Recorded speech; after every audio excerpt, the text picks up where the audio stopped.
Alright guys, I'm guessing that if you clicked on this video, you are having some issues against Nemesis. If any of the tips that I'm about to tell you help you out, please subscribe to the channel, join the Scream Nation, and smash the like button for me. Let's get right into the video. Alright guys, let's talk about Nemesis and his powers. The first power that the Nemesis has is a special enemy that is a zombie. This power spawns 2 zombies in the trial. So not only do you have to evade the killer, the Nemesis, you also have to think about these zombies, because if a zombie hits a survivor, they inflict them with the contaminated effect. If they're already contaminated, their health will be damaged, meaning they can actually put you in the dying state. So to counter the zombies is actually pretty easy. The first thing you want to do is to not be noticed. That means that you stay behind them because their field of vision is only in front of them and a little bit to their sides. If you've already been noticed by the zombie, there's a couple things you can do. The first one is you can stun them. You can stun them with a flashlight, with a flashbang, or with a firecracker. The last thing is you can actually kill them or destroy them. That's with a pallet stun, or if you use head on within the locker. Remember, if you stun a zombie with a flashlight, they'll stand still and Nemesis will know that somebody stunned the zombie. The second thing is if a zombie is following you, he will put his hands in front of him, showing that he's following someone, and that will give Nemesis a clue of where you might be. Okay guys, let's move on to the Nemesis main power, his Tentacle Strike, which works basically the same as a zombie. The first time you get hit with a Tentacle Strike, you become contaminated. If you're already contaminated, you will be hurt, and then you will go into the dying state. The Tentacle Strike has 3 levels to it. They're called the mutation rate. So at mutation rate 1, all he can do is hit you with his Tentacle Strike. At mutation rate 2, he can break pallets and breakable walls with his tentacle. At mutation rate 3, his Tentacle Strike increases its range and movement speed. Each time the Tentacle Strike mutation increases, you'll hear this sound. And also, here's a side-by-side comparison of the Tentacle Strike 1 compared to the Tentacle Strike mutation 3.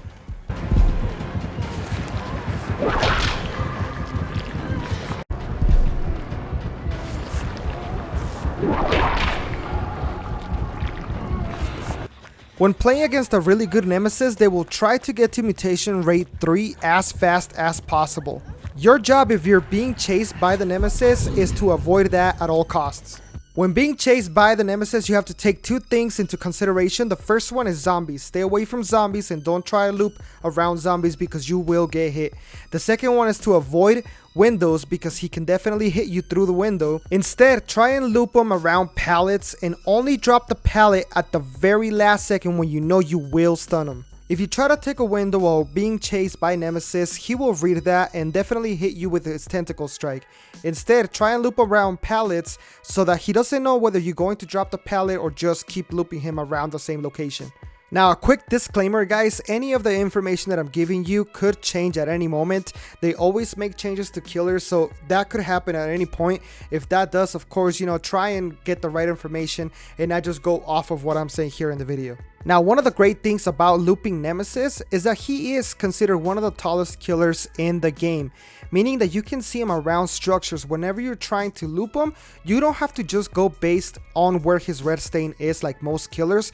Most of the time, you'll actually get to see the top of his body. The other great thing about the Nemesis being so tall is that you can actually perform some awesome flashlight saves like this one here that we're gonna do.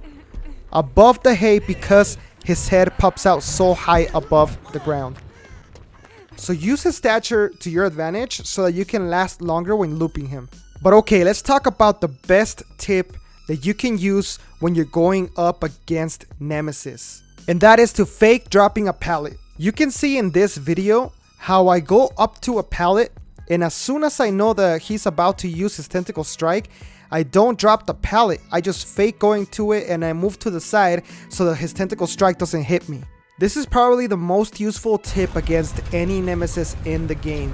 Not only can you fake it and go to one side of the pallet or window, but you can also do a 360 whenever he's about to use his tentacle, and it'll make it very difficult for him to actually hit you.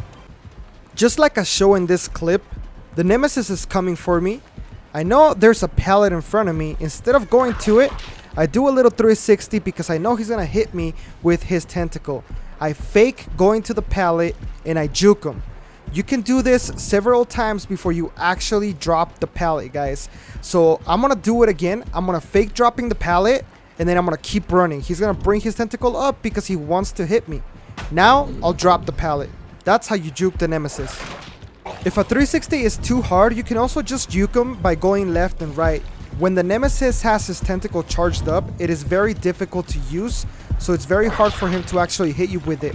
So the last thing that you want to do is just go in a straight line. Do not do that. Do not attempt that because it'll make it a lot easier for the Nemesis to hit you with his tentacle, guys. Now remember that his tentacle can hit you from far away, so avoid looping the Nemesis around small obstacles. What you want to do is find a looping place that is pretty high up so that he cannot hit you with his tentacle over the obstacles.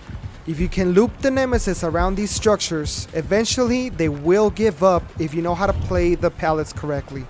Alright guys, if you found any of the tips helpful in this video, chances are you are gonna like some of my other how to counter killer videos. Don't forget to check those out. Don't forget to hit the like button for me and let me know in the comments down below what killer you want me to do next. Until next time guys, thank you for watching and I'll talk to you soon.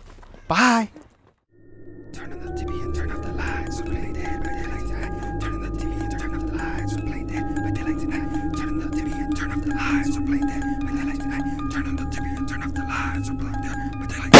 Turn on the TV and turn off the lights. We're playing Dead by Daylight tonight. You can be Myers or you can be Blight, or you can use Dwight and try to survive.